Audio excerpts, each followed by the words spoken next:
Well, hi everyone. I'm here today to carry out a very important issue: how to be a successful and influential leader.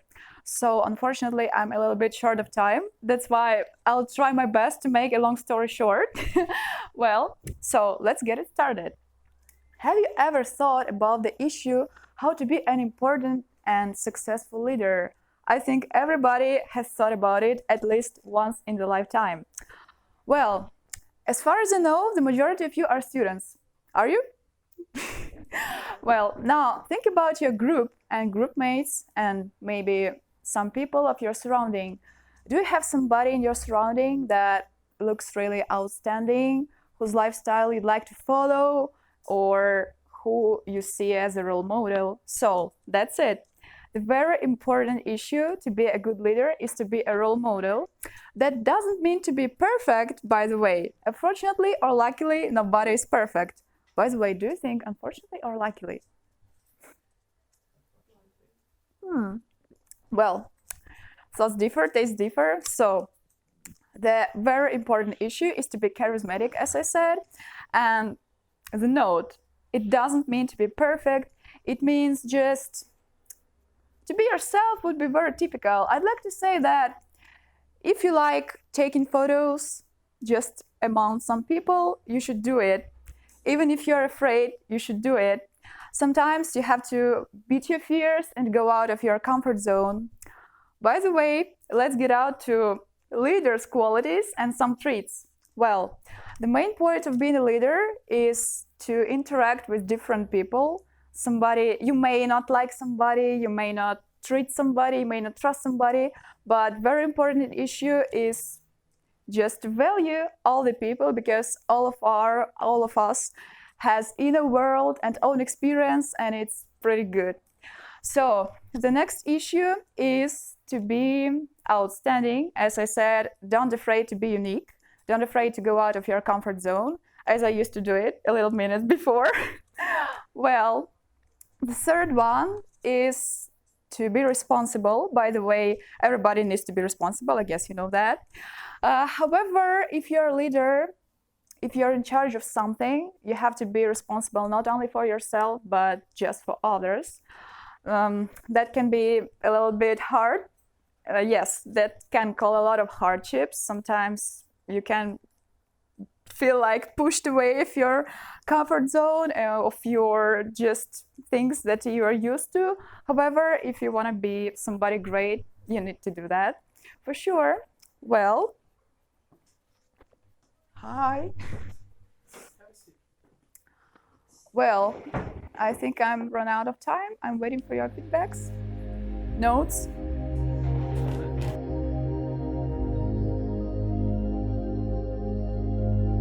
So let's begin. I want to talk with you about artificial intelligence, or AI. Why it's really important now, why it's our future, and why it's our reality. Please raise your hand, people who think or believe that artificial intelligence cannot get to the level of the human intelligence in terms of, I don't know, creativity or emotions. Well, I have bad news for you all, because a lot of artificial intelligence masters or professors say that artificial intelligence can be better in all aspects of life, of human life. And, well, humans are not that great. And if you look at artificial intelligence nowadays, we can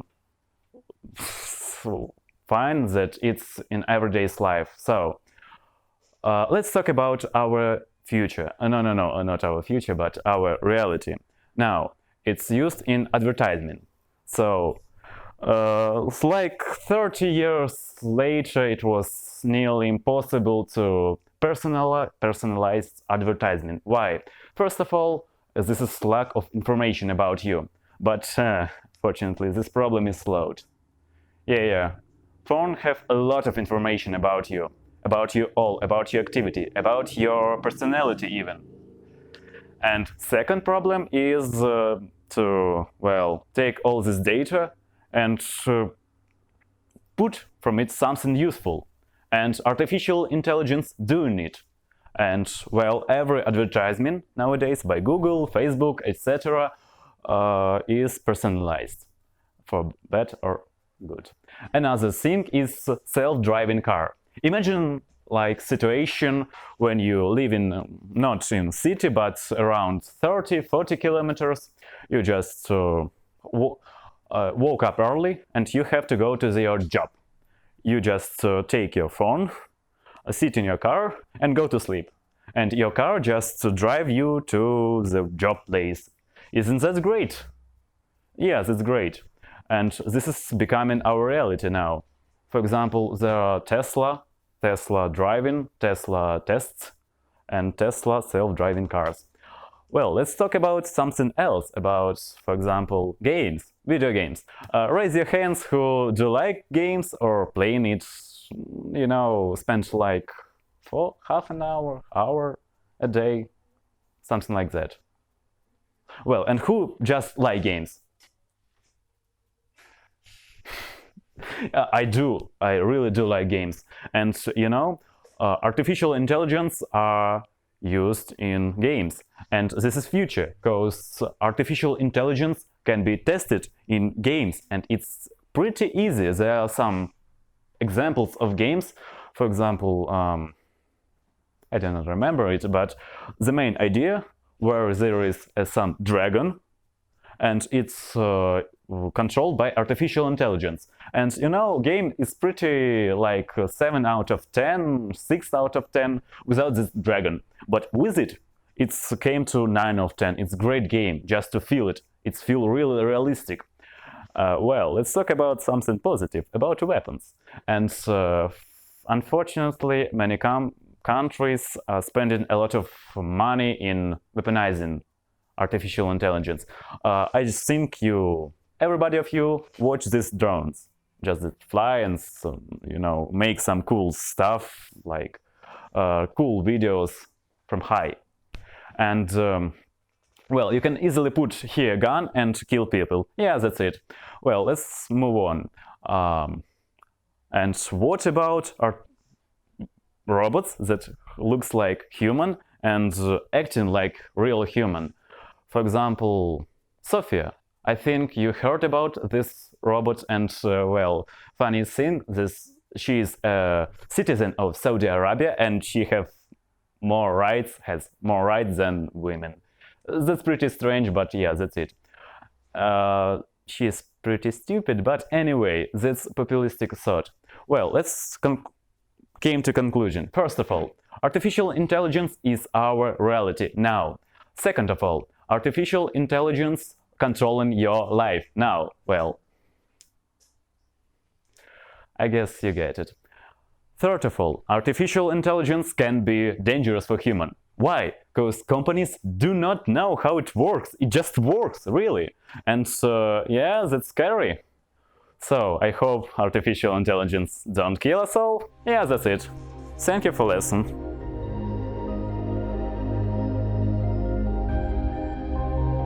So, many of you have probably wondered what you would do if you ever found yourself falling from a great height. For example, if your plane exploded, or if your parachute didn't open. Well, I have something to tell you. You will most likely die. But Alla, you say, I was on the internet and I saw these stories about these people who fell and they survived. Yes, sure, you might have. They got extremely lucky. You might not be as lucky as them. But today I will tell you how to increase your chances of survival if you ever fall from a plane. First of all, make sure to be falling in a position that would reduce your terminal velocity.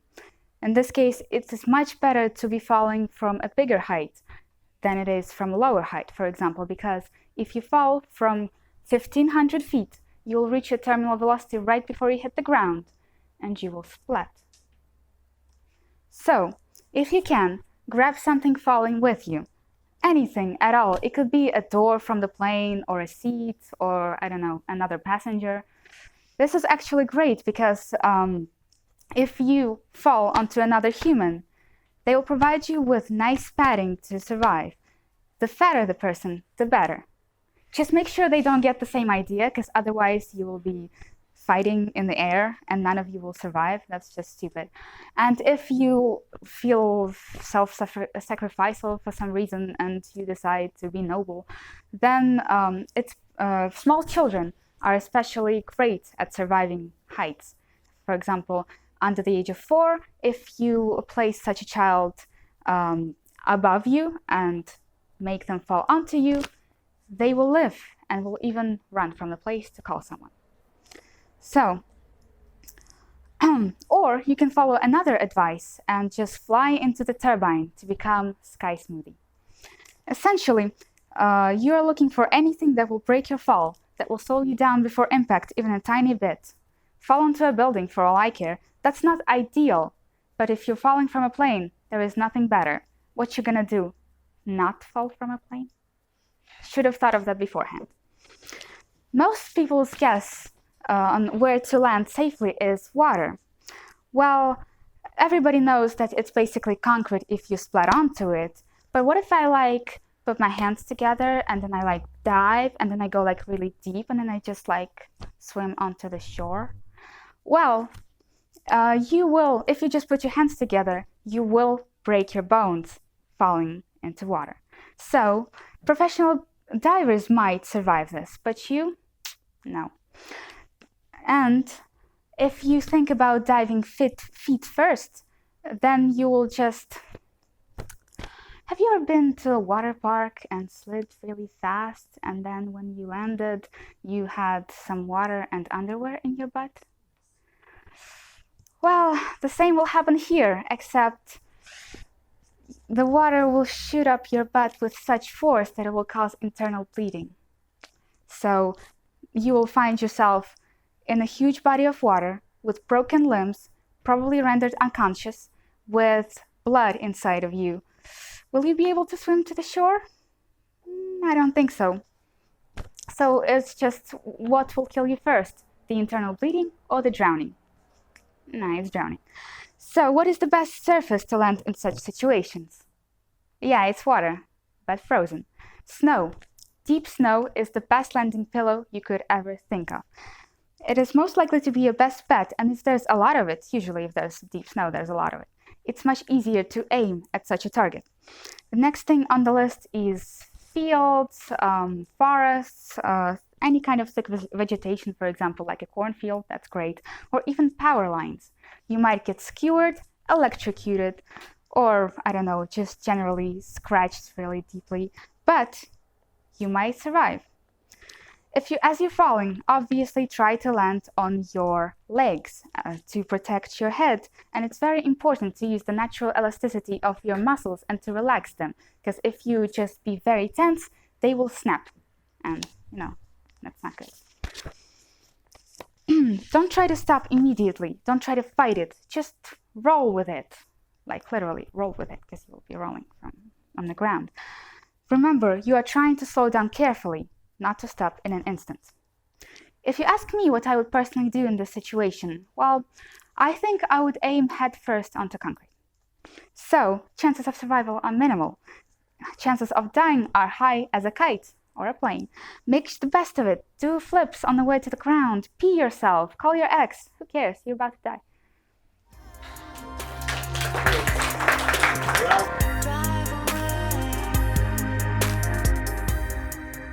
I want to tell you what does color of our eye tell about us.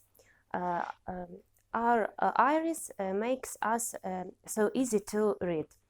So people with brown color of eyes, they are confident and also sensitive. They can act stubborn, but in fact they are very humble and sensitive to things. Also, I can add that people with a brown color of eyes, this color occurs in 55% of people, so it is the most common color. I can also tell about people with green color of eyes. It is the rarest color of eye, and people with this color, they may come across with a person who is angry, but they also are able to hold the reins as well under the pressure. They are also very confident and have an immense mental strength. About blue eyes, people that have blue eyes, they are the most strong people. This color gives its people to be very strong and don't have people are very confident and they can withstand discomfort, and you will never hear any whimper from them. They also bring compassion everywhere they came. Also, it's interesting to hear that the research that was made by the Institute of Medicine and between 24 women with blue eyes and 24 women with another color of eyes, it was proved that people with blue eyes, they had greater reductions in depression and anxiety, so they can tolerate pain several times more than people with other color.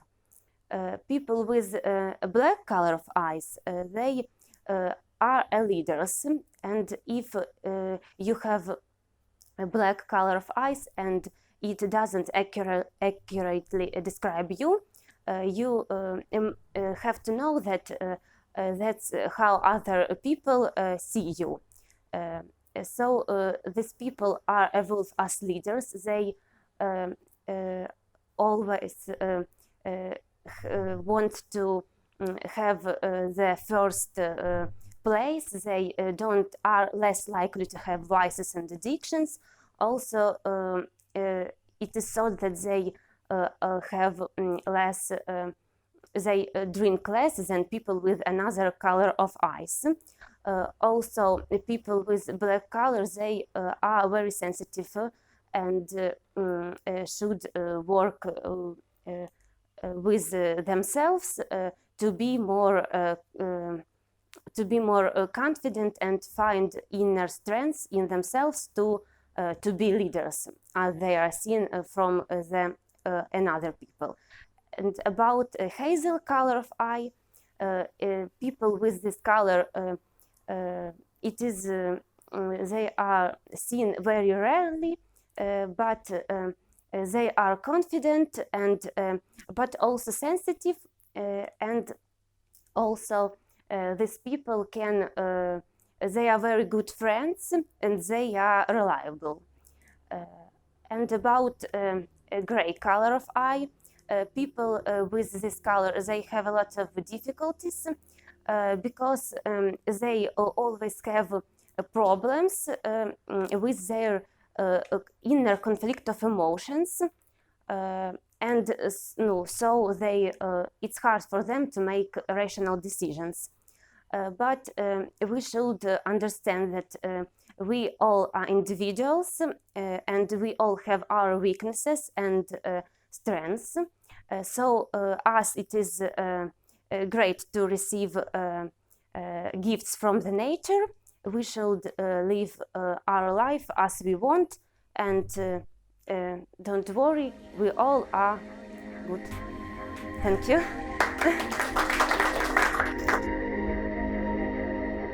I have expectations.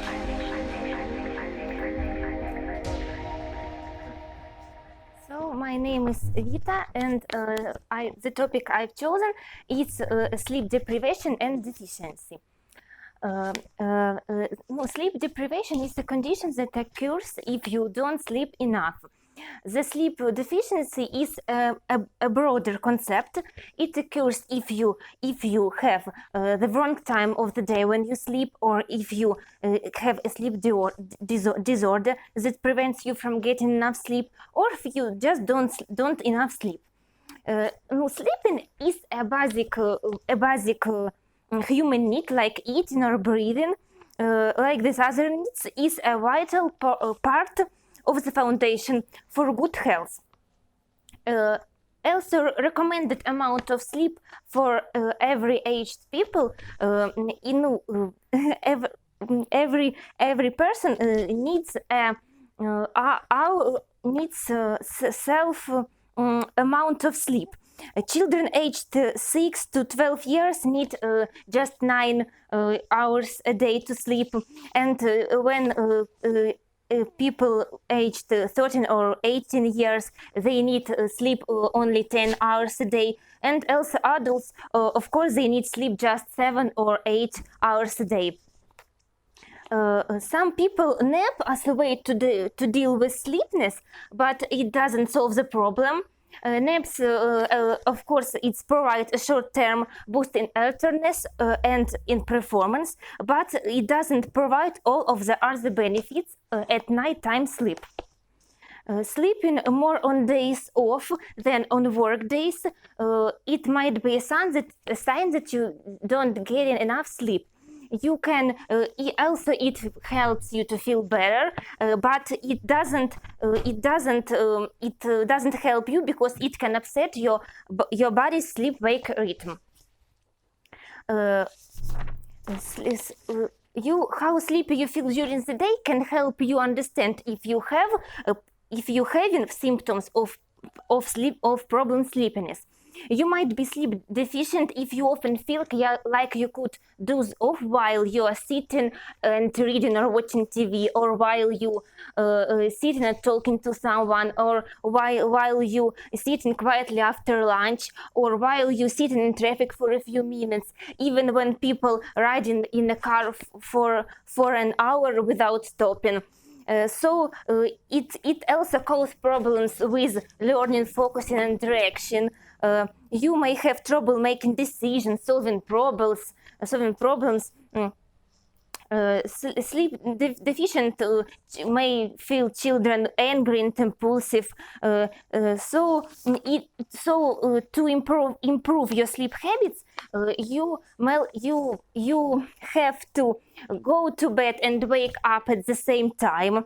You have to try to keep the same sleep schedule on weeknights and weekends. And if you want to do the difference, limit the difference to no more than about an hour. You have to use an hour before bed for quiet time. Also, you have avoid heavy or large meals with a couple hours of bedtime, and you have to avoid alcoholic drinks and spend time outside every day and be physically active. Also, for special groups, there are some strategies that can help some people who conflict with their internal body clocks. It happens because they are shift workers, or, for example, it can be emergency responders. They can affect how they feel mentally, physically, and emotionally. If you're a shift worker, you may find it helpful to take naps and increase amount of time available for sleep. Also, you have to limit shift change so your body clock can adjust. And also, you have to remove sound and light distractions in your bedroom during day sleep. Now, for example, use light blocking curtains. If you are still not able to fall asleep during the day, or have problems adapting to a shift work schedule, you should talk with your doctor. As a conclusion, I have to tell that when people have problems with sleeping, they have to write down couples of hours when they sleep in a diary, and if they still feel sleepy during the day, they have to go to doctor and and it can help because all we have to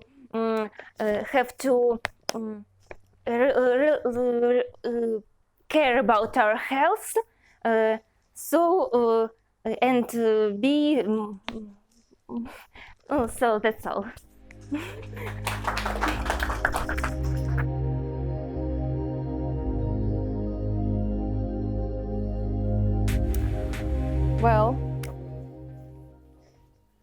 Well, my topic is what I would do if I were a robot.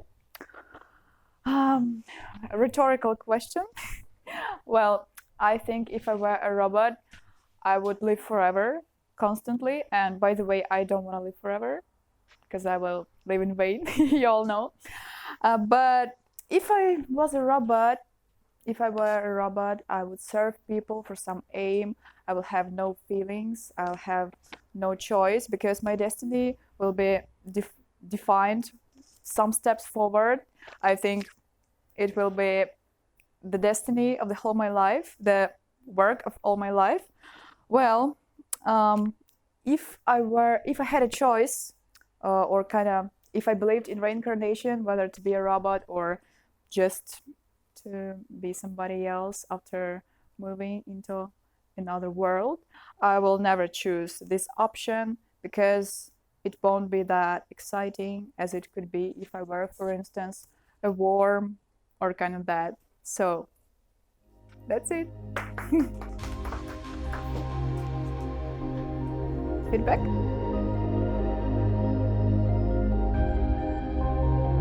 Well, the topic is what I would do if there is a zombie apocalypse. You know, Ukraine is not America, and it will be much harder to find a weapon to kill zombies, but we have a bit of different mentality. So, first of all, I would find some sources of food, because, you know, food is really important during zombie apocalypse.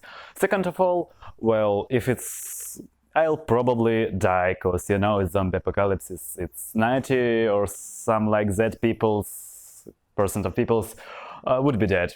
Then I need a weapon.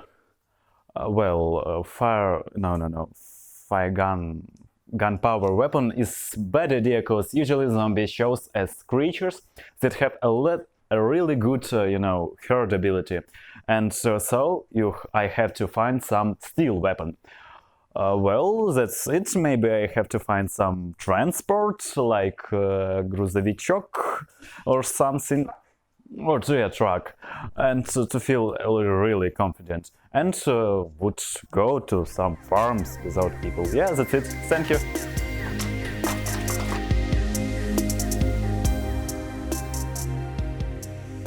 Topic is me and music. Music is very important for all people. I think that everyone in this room listen it or maybe even play. I play a musical instrument, it's the guitar. I think that music, not only I think, some scientists believe that playing musical instrument can improve your ability to learn, and it's very useful for your life. And even maybe you know the fact, scientists also believe that if children listen some classical music, it's also useful for them, and they may be more clever than their classmates. Excuse me. It is not, it may be not true, but I believe in this. So music is a very important part in my life, and if you don't play musical instrument, I think you should. It's very good. It's a beautiful hobby. It's all.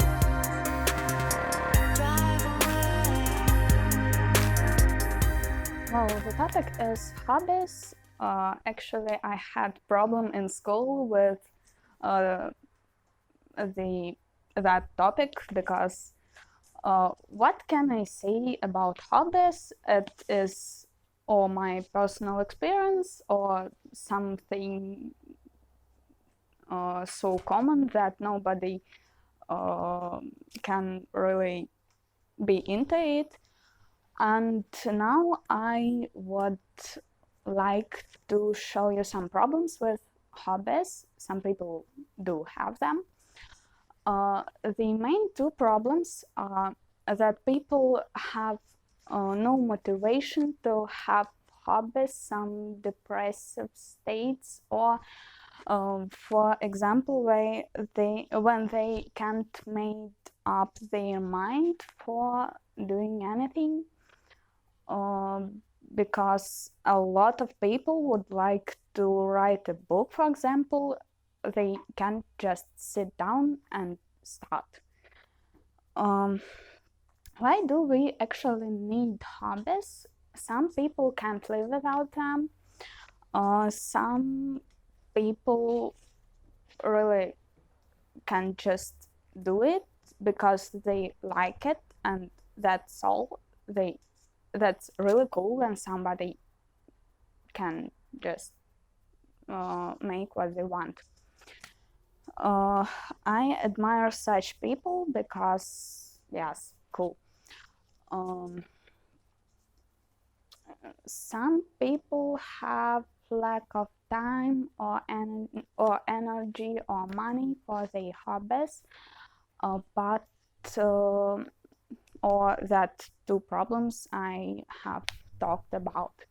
Recently, I was at a lecture by a surrogate partner, and he never does anything he doesn't like. His job is totally what he is fond of. He can deny. Как будет отказываться? Okay. Refuse from anything he doesn't want, and that is cool, I think, too. But not all people can just refuse to do their job or to learn or anything else. I think that's all.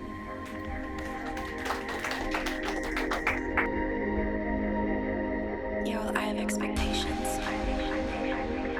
So my topic is my approach to traveling. I like traveling, but I can't say that I have a good prepared for it. So I have a nice story, and I want that you don't repeat it in your life. This summer, I went to my friend on Poland. So I bought the tickets, I made up my bag, and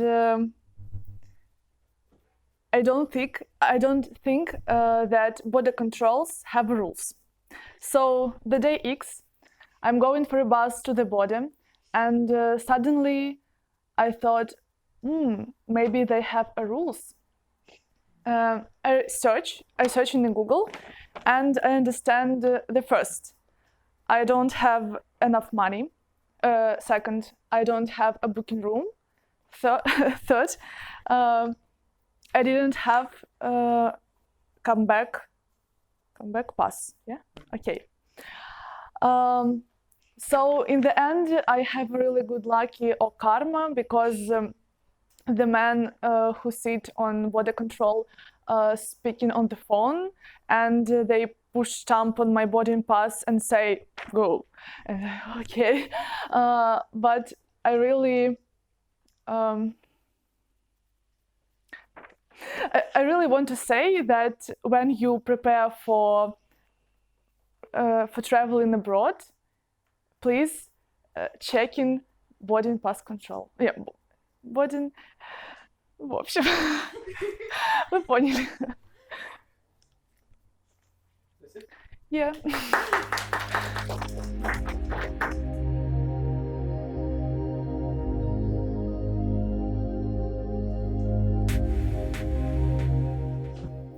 Okay, hello everyone, my name is Vlad, and now I'm gonna talk with you a little bit about cigarettes. You know, there is a lot of thoughts about this issue, but let's talk about some facts. Did you know that 1 in every 3 adults is a smoker? Yeah, just imagine the scales of this issue. It's about 1 billion people all over the world. Yeah? Then what makes this problem so common? Okay, thinking this way, we come to the point to the question, what makes people start smoking? Yeah? Okay, just imagine like usual adult like me, like you, like everyone in this audience. We go to the university, we go to the work, and what can make us smoke? Yeah, the first thing is, you know, our personal problems, our relationships with other people, and so on. The second is pressure at work, you know, some worries about our exams, etc. Then what smokers are trying to find in smoking? Okay, why do they start to smoke? Probably because they are trying to find some relief or some solace, you know, they are trying to forget about daily problems or something like that. Okay, but what about some medical facts? Did you know that smoking shortens your life by about 10 years? And cigarettes are not cheap, so if we count it by year, it's gonna cost a lot. And also, almost everyone knows that smoking causes a row of health problems like cancer, heart disease, and others. And when you are smoking, you are not only hurting yourself, but also people around you. So before starting, yeah, and also I forgot to say that smoking causes an addiction. Yeah. So before starting to smoke, we firstly should think about do cigarettes cost 10 years of our life? Thank you. Any feedbacks?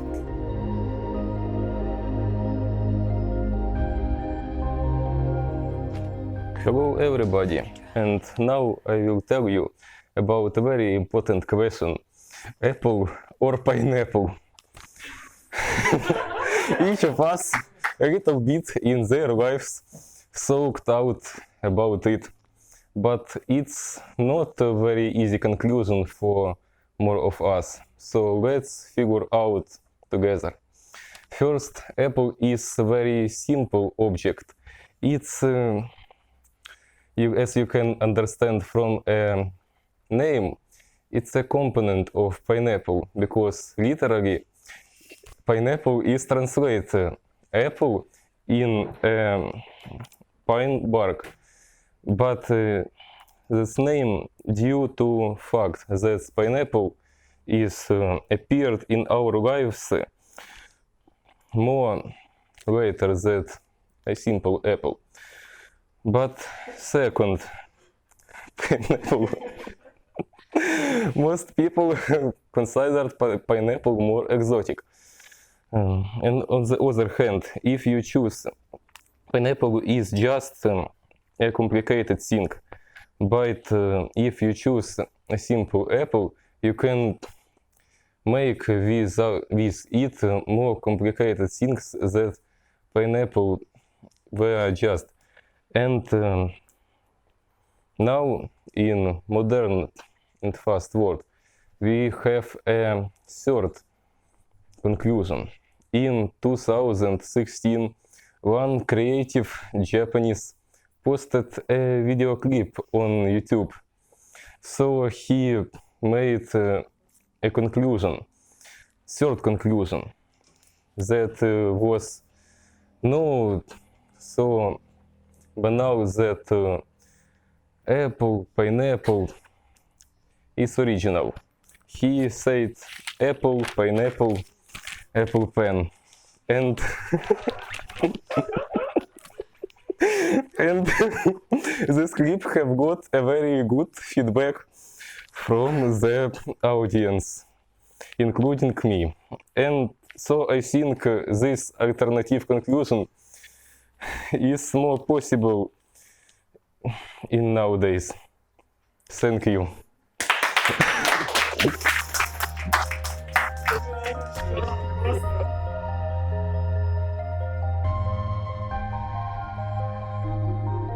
I'm not the one you're looking for.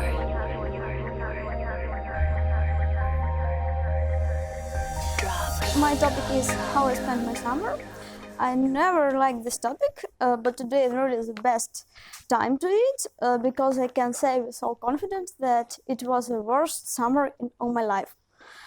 Some people worry about global warming, but I think that it isn't such a problem if we had a little warmer. My favorite month is July, and this July was very cold, rainy, and cloudy.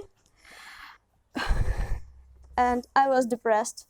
I tried to change my job in the summer, and I have no money, no time, and in addition to it all, no good weather. I just work hard all my summer, but I'm not upset. It wasn't fun, but I think summer isn't one. I will have autumn, winter in my future.